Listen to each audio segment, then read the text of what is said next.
তো hello guys, welcome back to my channel. তোমরা সবাই কেমন আছো? আশা করি ভালো আছো, আমিও ভালো আছি।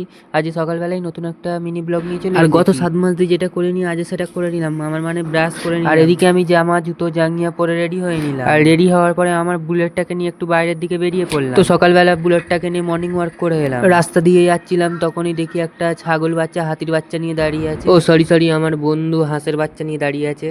তারপর আমার বুলেটটাও চালাচ্ছে, আমি পেছনে বসেছিলাম। একটু কেনামতি দেখাতে দেখাতে বাড়িতে আমাদের মন্দিরেও একটা ছোট দেখে কাজ ছিল, ছোট না বড় দেখেই কাজ। তো চলে গেলাম মন্দিরের দিকে। তো তালা ফালা খুলে ঢুকে পড়লাম মন্দিরের ভেতরে। তো এটা হচ্ছে আমাদের মন্দিরের শীতলা ঠাকুর।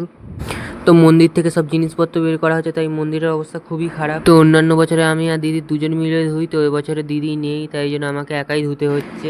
তাই সবার প্রথমে ঠাকুরের গায়ে জল টল দিয়ে নিলাম ভালো করে। তো আমি একা ছিলাম বলে ভিডিওটাও আমি ঠিকঠাক করে করতে পারিনি।